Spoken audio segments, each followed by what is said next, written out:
Emily drives through the quiet countryside of Maine, USA, late at night. Her car headlights cut through the fog as tall pine trees line both sides of the road. She arrives at her grandmother's old house, standing isolated in the woods.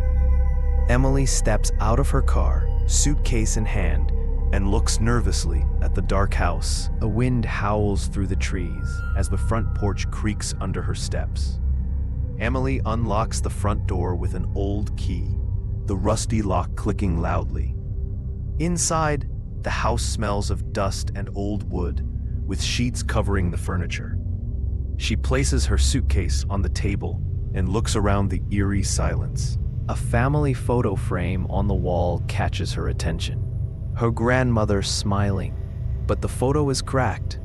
Emily sighs, telling herself it's just an old house, and tries to settle in. She turns on a small lamp, casting faint yellow light across the room. The floor creaks loudly as Emily takes a step toward the kitchen. She notices the old kitchen untouched for years, pots and pans hanging in place. Suddenly, she hears a faint whisper, but no one is there. Emily freezes, her heart racing, but convinces herself it's just her imagination. Later that night, Emily lies in bed, unable to sleep. The silence of the house is broken by a faint creaking sound downstairs. Emily sits up, listening carefully to the strange noise.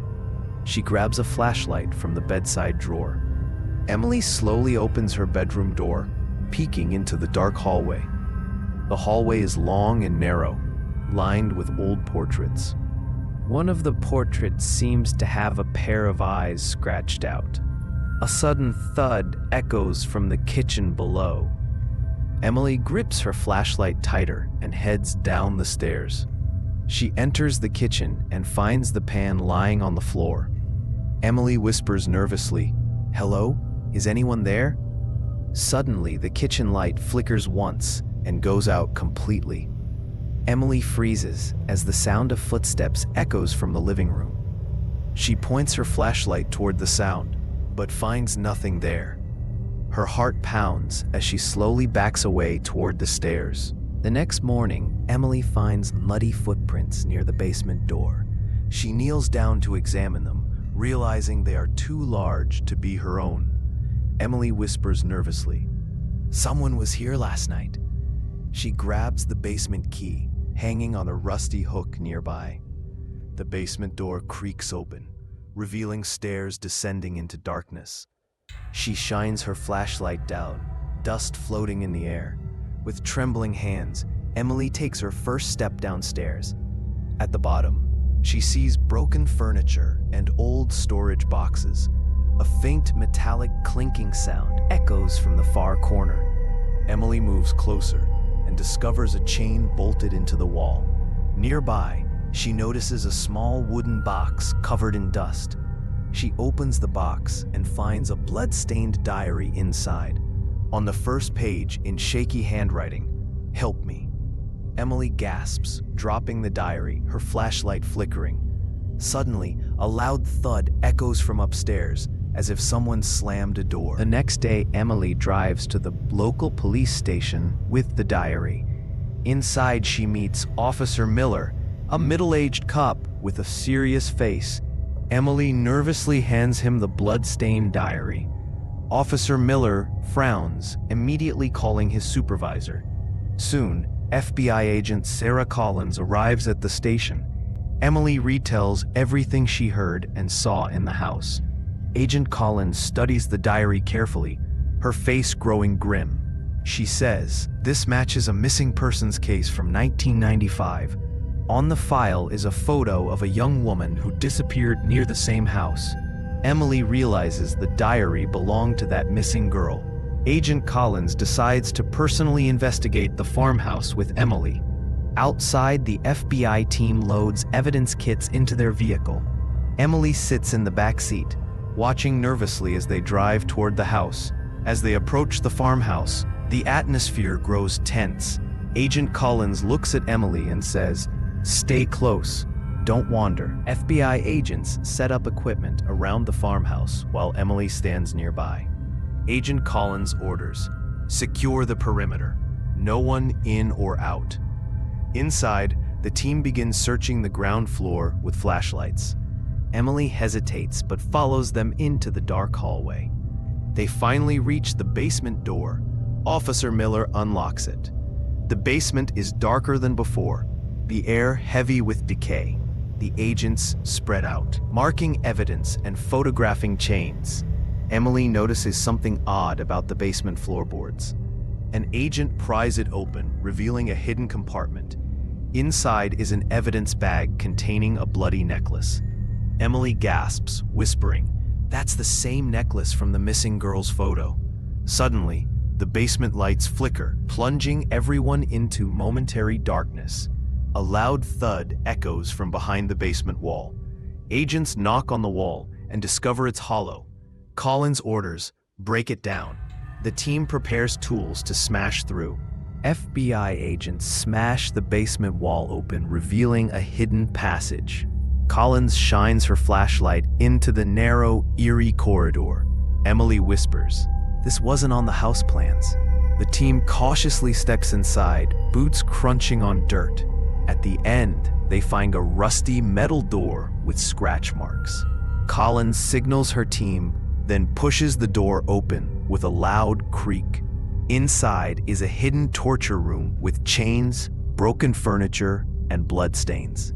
Evidence bags, old photos, and a table with strange symbols are discovered. Emily picks up a torn photo showing the missing girl smiling. Suddenly, one of the agents finds human remains hidden in the corner.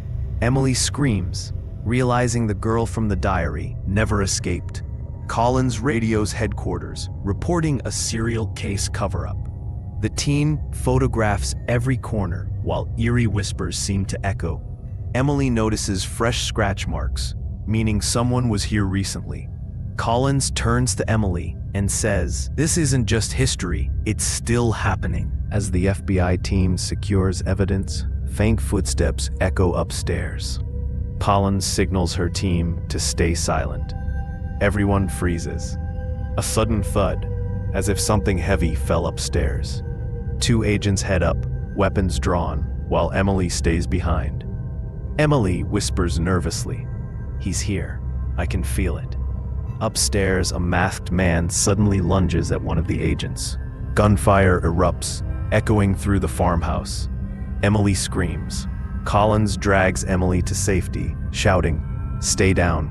The killer disappears into the darkness after injuring an agent. Collins reloads her weapon and orders backup. Emily notices fresh, muddy footprints leading out the back door. They rush outside into the foggy night, searching the woods. Suddenly, the killer ambushes them from behind a tree.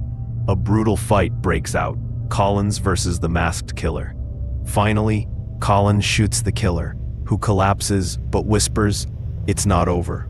Emily wakes up in a hospital bed, pale and shaken, with police outside her room. Agent Collins checks on her, reassuring her she's safe now.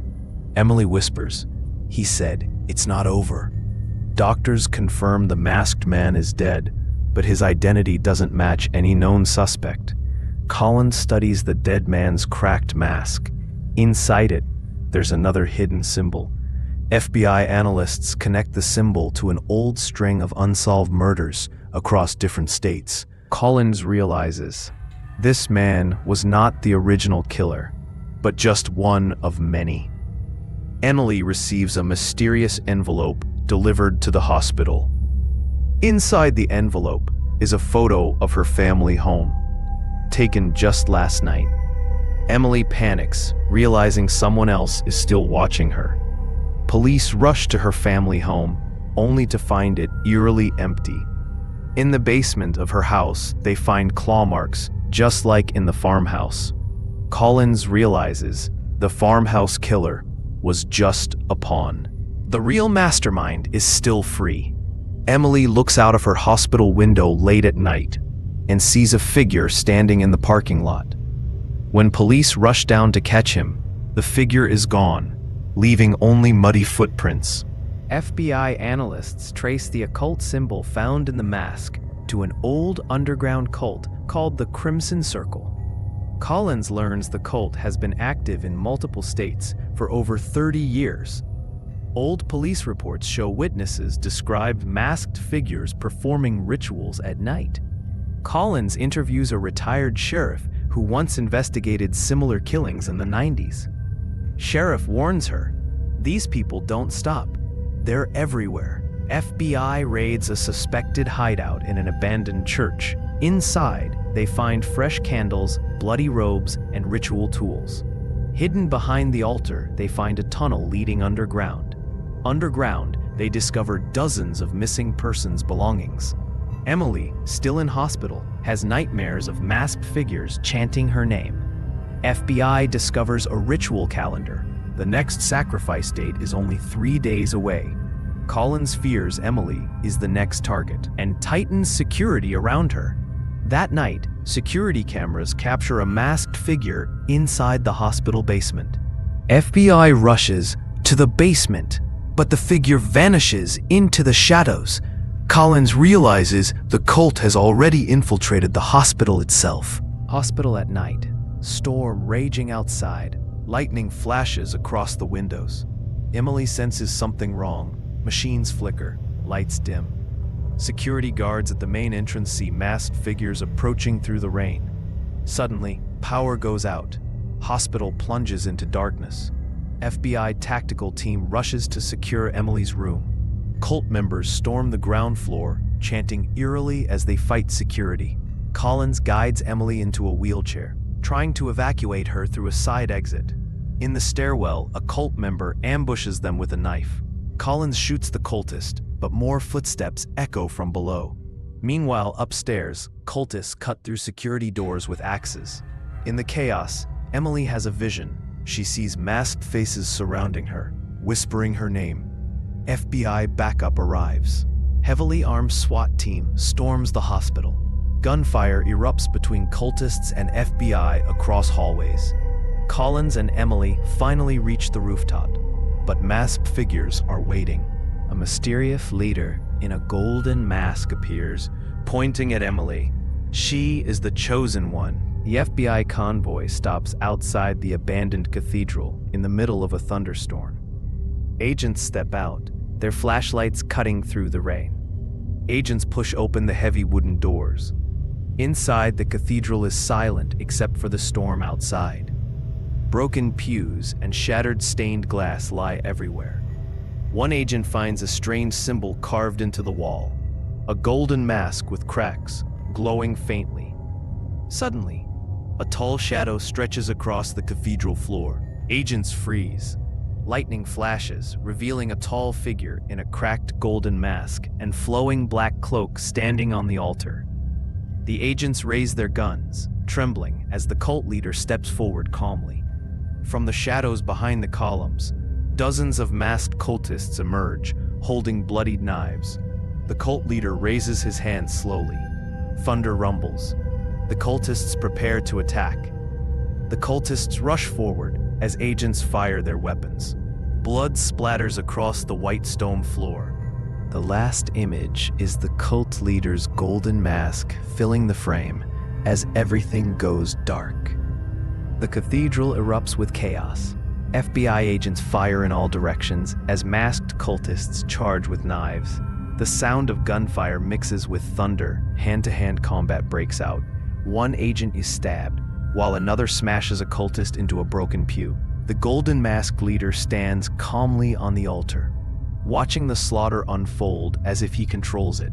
Suddenly, a hidden floor section collapses beneath two FBI agents, dropping them into a dark pit filled with bones. The agents struggle among countless human remains. Skulls and skeletons glisten under dripping water. One agent climbs back up using a broken rope, blood dripping from his wounded hand. A massive lightning bolt strikes the cathedral roof, blowing apart stained glass and showering shards down on everyone. The cult leader finally steps down from the altar, drawing a massive blood-stained dagger. The surviving agents regroup, forming a defensive circle, their guns aimed at the cult leader. Suddenly, All lights flicker and die. The cathedral plunges into complete darkness. Only the sound of breathing and footsteps is heard. The cathedral remains dark. Suddenly, candles ignite one by one, revealing dozens of cultists surrounding the FBI circle. The golden-masked leader raises his dagger. The cultists begin chanting in a low demonic tone. FBI agents open fire, dropping several cultists, but more keep coming. Blood sprays across the cathedral walls. The cult leader charges with his massive dagger, moving unnaturally fast, cutting down an agent instantly. One agent tackles the cult leader, struggling to hold back the dagger inches from his face. Another lightning bolt crashes through the cathedral roof, setting part of it on fire. The remaining agents regroup, throwing flashbangs that blind the cultists. One agent fires a shotgun, hitting the cult leader in the chest. The golden mask cracks. For a brief moment, the cathedral goes silent, smoke filling the air, bodies everywhere. The agents breathe heavily. Suddenly, the cult leader lifts his head. His eyes glow unnaturally red through the cracked mask. The cult leader slowly rises, despite the shotgun wound. His cracked golden mask glows brighter as unnatural energy pulses through the cathedral. Suddenly, dead cultists on the floor twitch and rise again, their masks cracking, eyes glowing red. Agents barricade themselves near the altar, running out of ammo, their fear growing. The cult leader removes his cracked golden mask, revealing a monstrous face with symbols carved into his flesh. The FBI team leader steps forward with his last grenade, ready to sacrifice himself. The grenade explodes, shaking the cathedral, throwing bodies everywhere. Smoke fills the room. As smoke clears, the cathedral is half destroyed. Most cultists are dead. Agents lie injured, but in the distance, footsteps echo. The cult leader emerges again, his body torn, bleeding, but still walking. His voice echoes unnaturally. One injured agent finds the diary with bloody words, realizing a ritual inside can trap the leader forever. The agent begins chanting the ritual, blood dripping from his wounds as the leader screams in rage. The injured FBI agent continues chanting, his voice growing stronger as the diary glows brighter. The cathedral shakes violently. The cult leader roars, summoning dark shadows to attack the surviving agents. Despite their wounds, the remaining FBI agents open fire on the shadows, holding the line for the ritual. The ritual requires a life. The wounded chief steps forward, placing his blood on the diary. A massive vortex of light forms above the altar, sucking in the cult leader and his shadows. The cathedral collapses completely as the vortex seals. Agents barely escape through falling debris. Morning arrives. Survivors sit outside the ruins, bloodied and exhausted. Silence fills the air. Among the rubble, a cracked golden mask lies untouched, glowing faintly. As the agents drive away, a shadowy figure is seen standing far in the distance, watching them.